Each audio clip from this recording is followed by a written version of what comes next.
Este es un intento de una primera reflexión de el peso que tiene, el peso político, el cuestionamiento, la crítica, el significado de lo que ha sido el movimiento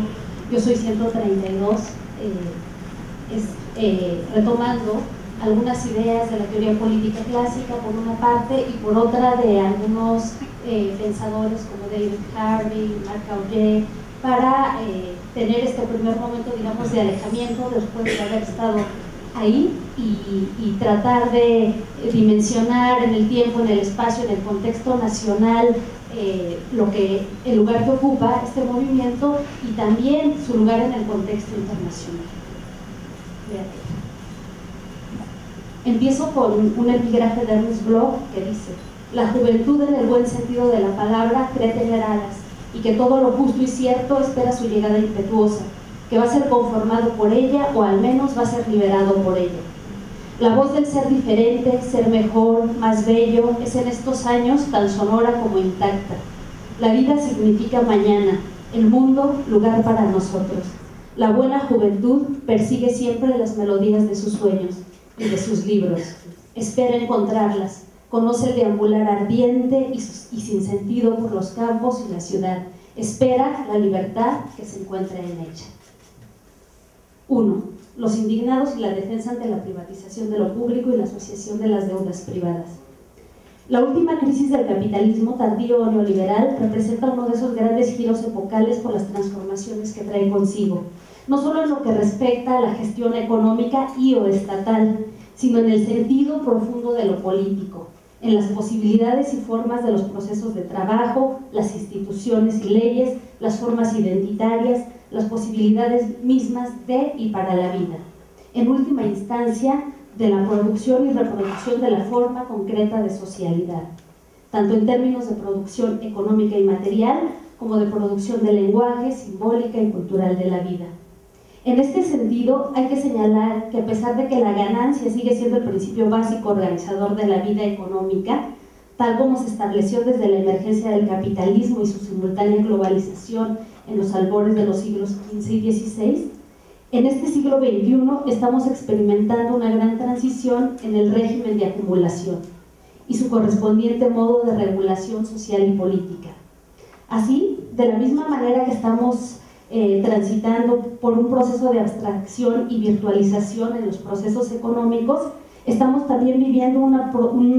especie de proceso de abstracción y fetichización de la vida política y de lo político, tanto en el terreno formal, leyes, instituciones, elecciones, gobierno, etcétera, todo esto que mencionaba Jaime, como esta necesidad de al menos aparentar que hay una libertad de igualdad, pero no solamente en este terreno, sino también en un terreno más profundo de lo político, y que podríamos llamar política informal, y que tiene que ver con la reproducción ordinaria y la ratificación extraordinaria del orden político en la cotidianidad y en lo extraordinario.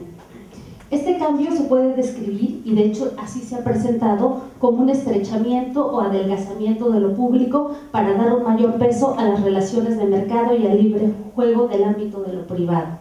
Esto, digamos, en términos de leyes, precisamente de educación pública y todo esto, es así, aunque si lo analizamos con mayor profundidad, esta correlación, este juego entre lo público y lo político es bastante más complejo y tiene que ver justamente con las necesidades de reproducción del capital. Efectivamente, pasar de la teoría política que se centra en la nación, en el pueblo, en la voluntad general y en la soberanía, e incluso en la fraternidad que la emergencia del republicanismo nos imponía como un complemento necesario a la libertad y a la igualdad, hacia una teoría política en la que priva la efectividad, la democracia reducida al mercado electoral, la salud del mercado, la libre competencia y la desigualdad como valor positivo, con el neodarwinismo que esto supone, implican en términos prácticos un proceso de privatización de bienes y servicios y de preocupaciones que se habían afianzado como públicos, pero también una especie de socialización de las pérdidas, los errores y de las deudas de los bancos, empresas e intereses privados que mediante escandalosos y fraudulentos rescates de los gobiernos de todo el mundo se han asumido como deuda pública. Este gran cambio está en el núcleo del proyecto neoliberal que desde finales de la década de los 70 se ha encargado de desmantelar sistemáticamente la forma política que históricamente se concretó en lo que se llamó welfare state o estado de bienestar, y que con sus diferencias específicas en las distintas regiones del planeta había cristalizado en derechos y condiciones de ciudadanía, producto ciertamente de las exigencias políticas del capital en un momento de crisis, pero no solamente de esto, sino también como un resultado de luchas seculares históricas por derechos humanos, laborales, ciudadanos, femeninos, etc. El estado de bienestar le hacía falta al capital, pero no es solamente que el capital lo haya dado así, ahí en estas luchas por reivindicar todos estos derechos se dejaron y se perdieron muchas vidas a lo largo de mucho tiempo.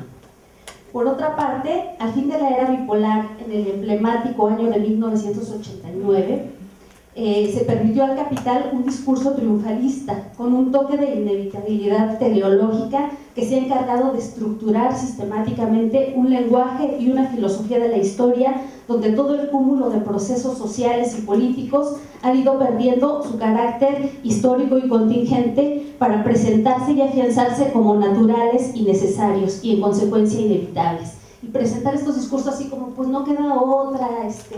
las medidas económicas son muy duras, pero si no casi es el caos, y que esto haya de alguna manera sido asumido en el sentido común. Esto ha sido uno de los fundamentos importantes de esta nueva forma de dominación del capital.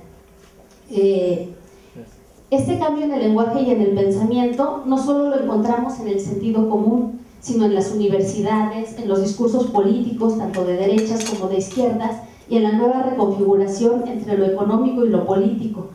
y que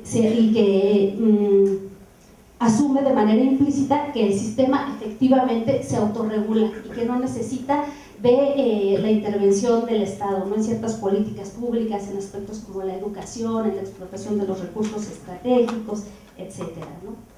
De acuerdo con lo anterior, y después de casi 4 décadas de un neoliberalismo, en el que ciertamente había habido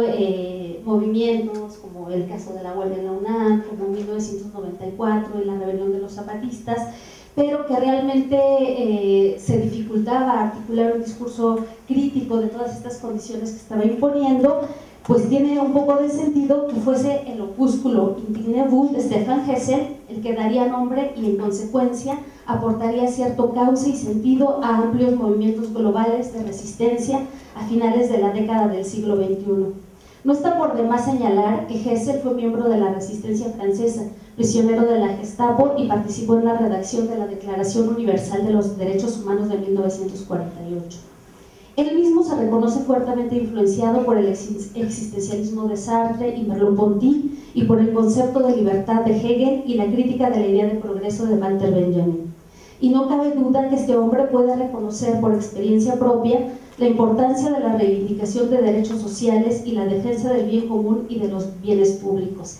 En su opúsculo, Hessel plantea, entre otras cosas, que es necesario, lo cito, un plan completo de seguridad social que aspire a asegurar los medios de subsistencia de todos los ciudadanos cuando estos sean incapaces de procurárselos mediante el trabajo, una pensión que permita a los trabajadores viejos terminar dignamente su vida, que las fuentes de energía, electricidad y gas, las minas de carbón y los bancos sean nacionalizados, que la nación recupere los grandes medios de producción fruto del trabajo común, las fuentes de energía, los yacimientos, las compañías de seguros y los grandes bancos, que se instaure una verdadera democracia económica y social, que se expulse a los grandes feudalismos económicos y financieros de la dirección de la economía. Hasta aquí la cita de Hessel. Como podemos apreciar, no se trata de planteamientos radicales que trasciendan las condiciones mínimas para garantizar un espacio de convivencia política y un estado de derecho y el ejercicio de la ciudadanía en el marco del liberalismo político y las teorías republicanas. Cabe preguntarnos entonces, ¿por qué resulta este programa mínimo, podríamos decir, tan importante o tan fuerte para influir y convertirse en bandera de los movimientos de resistencia alrededor del mundo? Yo diría que precisamente por esto, por ser un momento en el que ante la pérdida de derechos y libertades, lo que prima es la resistencia. No se trata a veces de que nos den más, sino que al menos no nos quiten derechos que anteriormente se consideraban fundamentales. y que de hecho estaban consignados en las legislaciones de muchos países. La Constitución Política de los Estados Unidos mexicanos pues está incluida en esta reivindicación de derechos: trabajo, salud, educación, libertad de expresión, y que eran derechos así fundamentales y que ahora parecen ser únicamente privilegios, ¿no?, de unos cuantos. Aquí podemos ubicar la importancia de la indignación, porque en la palabra misma se encierran dos aspectos fundamentales para dar respuesta a esta violencia simbólica y estructural del capitalismo neoliberal. Por una parte, la indignación la podemos pensar como rabia y hartazgo, como respuesta reactiva y como crítica desde la recuperación del sentido humano de vida frente a estas formas sociopolíticas fetichizadas y deshumanizantes que pugnan por la salud del mercado sin importar la salud de la gente, por ejemplo. Por otra parte, la indignación la podemos pensar como la posibilidad de redignificación, como respuesta crítica y creativa que a partir de la recuperación de una dimensión ética y moral de la que ha sido de alguna manera transformada la política en los últimos tiempos, y que apunta a que el sistema capitalista no es un sistema inexorable ni inevitable, sino que otro mundo es posible. Es precisamente esta respuesta creativa la que distingue a los movimientos de indignados en todo el mundo frente a los disturbios, por ejemplo, que pasaron en París en noviembre de 2007, en Londres en agosto de 2011, o que se generaron en 1992 en Los Ángeles a partir del caso Rodney King. Estos últimos disturbios, más que reivindicaciones con demandas específicas y con la articulación de un discurso político, fueron simples passage à l'acte, movimientos impulsivos a la acción que no pueden ser traducidos al discurso o al pensamiento y que conllevan una intolerable carga de frustración, estoy citando a Zizek, y que no presentan demandas específicas, solo una insistencia en el reconocimiento basada en un vago e inarticulado resentimiento. Termina la cita del Gigi. De lo anterior, la importancia de la recuperación simbólica de los espacios públicos, de las calles de Sidi Bouzid a las de Santiago de Chile, pasando por la Plaza Tahrir y Sintagma, el Ángel de la Independencia o Liberty Square, como una forma de decir activamente, con la voz y con la presencia, con el cuerpo: hay que darle su verdadero lugar a lo público ante la expoliación y privatización de los bienes que eran comunes. Y también hay que cuestionar la socialización de las deudas privadas por los gobiernos, encubiertos tras la bandera de una falsa democracia. Hay que desfetichizar al mundo, no dejemos que nos quiten los derechos ganados. Si no nos dejan soñar, no los dejaremos dormir, sin casa, sin curro, sin miedo. Queremos escuelas, no telenovelas. Se trata de reinventar, de crear, de buscar y revisitar el sentido de lo político. Tratan de recuperar los espacios públicos para convertirlos en lo que ellos llaman una ágora moderna, lúdica y colectiva. Detrás de las tomas, las acampadas, los cercos, etc., quizá no haya un discurso crítico perfectamente estructurado como el que caracterizó el pensamiento crítico del siglo XX, porque las condiciones han cambiado. Pero hay una intuición de que todos los principios de la política neoliberal son fraudulentos respecto del bien común o del interés general. Hay una intuición de que anular lo público en pos de lo privado implica también que se anule la legalidad, el derecho y la libertad al relativizarlos. O sea, si el derecho de repente se usa discrecionalmente o de manera diferenciada para unos y para otros, pues ya no es derecho, ¿no? Ya las leyes pierden su sentido esencial de universalidad y de leyes. Entonces, al relativizarlos, al usarlos patrimonialmente en beneficio de la oligarquía transnacional, pues obviamente se ponen en entredicho, ¿no? Incluso estas condiciones mínimas de garantía de Estado y de política que tenía el Estado liberal y que ciertamente pues no anulaban o no estaban exentos de la explotación, al contrario, como dijo Jaime, la encubrían, pero en ese encubrirla por lo menos garantizaban ciertos derechos mínimos. Y es que realmente en la conformación del Estado moderno lo privado no solo se complementa, sino que precisa de lo público para poder existir. La libertad y la voluntad individuales solo tienen sentido en la universalidad y en el derecho. Esta unidad fundamental se objetiva en las leyes e instituciones por una parte, pero por otra se conforma de manera universal subjetiva en la costumbre, donde nos señala Hegel en la filosofía del derecho: el hábito de lo ético se convierte en una segunda naturaleza. Pero el momento en que realmente se integran estos momentos subjetivo y objetivo es precisamente en el Estado, que es el espacio relacional donde se concreta la eticidad de acuerdo al pretémulo hegeliano. Nos dice Hegel también: el esclavo no puede tener deberes, solo el hombre libre puede tenerlos. Si todos los derechos estuvieran por un lado y todos los deberes por otro, la totalidad se disolvería, pues la identidad es el único fundamento que tenemos que mantener firme. Y lo que está pasando actualmente con todo este desmantelamiento de los derechos, del estado de bienestar, es precisamente que de repente aparece una élite privilegiada con todos los derechos y una masa del 99%, dicen los Occupy Wall Street, que tiene en sus hombros todos los deberes, ¿no? Y eso está creando entonces pues la anulación de estas condiciones mínimas de ciudadanía, aun cuando estuvieran encubriendo la explotación, ¿no? Entonces vamos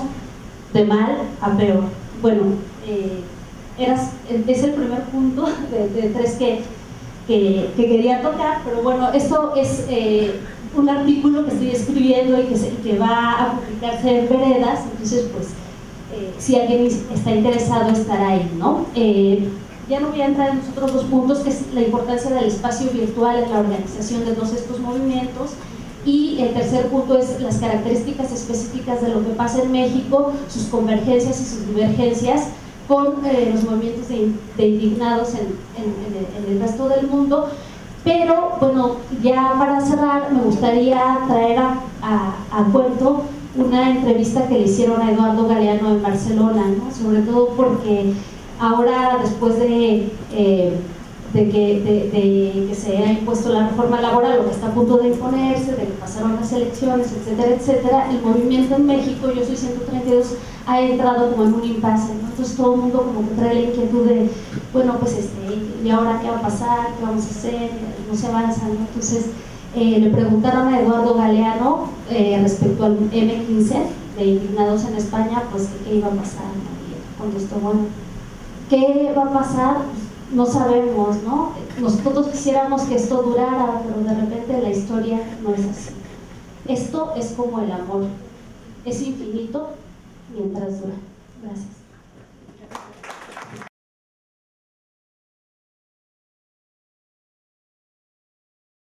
Gracias.